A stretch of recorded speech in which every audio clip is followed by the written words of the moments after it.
May gabi kaninyo tanan. Ang pizza karon is June 23, 2025. So karong adlaw marks the completion yun of the basement. So kailangan ako ipakita ninyo kung unsa nang itsura sa basement karon. So dali. So first, nato diri pa dong sa hagdanan. Ang usa sa mga gibuhat diri is nag-add yung mga lighting para hayag inigsod. Ang sawg naa pa siya yung mga mancha gamay kay mga pintala mga tinuba but ato na siya mga pintala ng bagko niya puhon. So naog ta diri.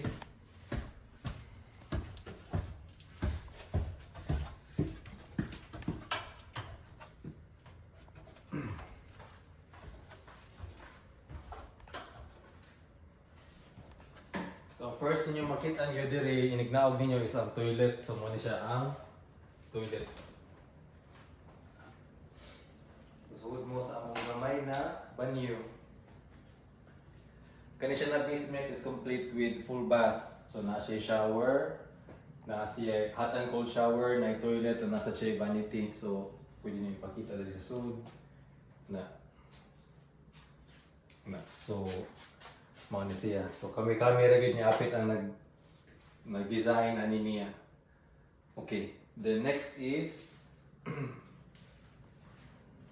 ang amo kitchen.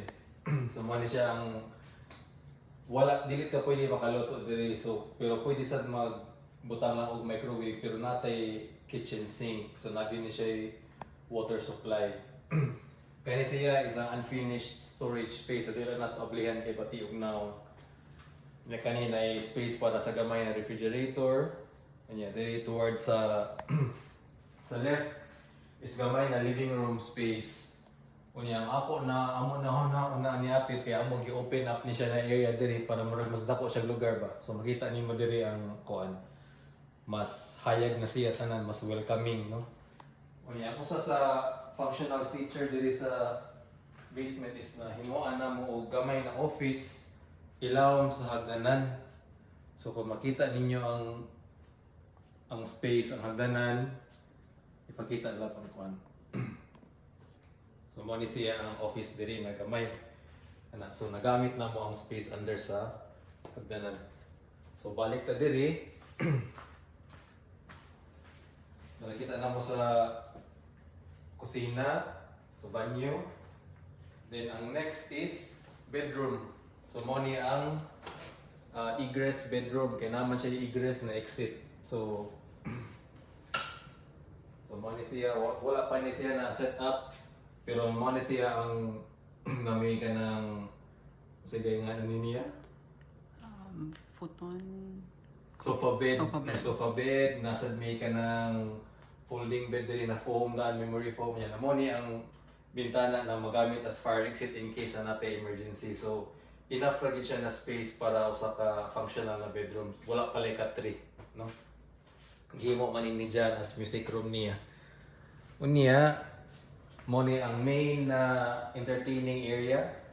So wala patay ka ng nindot na salaset. So amo lang gamit ang amo existing na furniture so nice. So pa gamay TV pero pwede ni siya mahimo ka ng mini home theater kaya naman siya mga provisions for kuan kanang speaker and mo siya mga kinahanglan.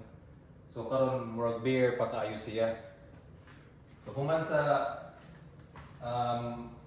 entertainment area, nasan siya eh? Napod ay gym. So pagkita ni Madiri ang gym.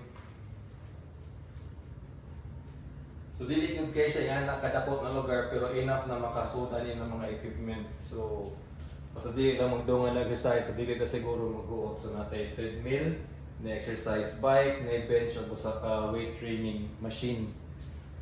Unya finally mo ni ang usap pod ka open space entertaining area. Wala pa lang tay mga gamit diri, lampshade pa lang.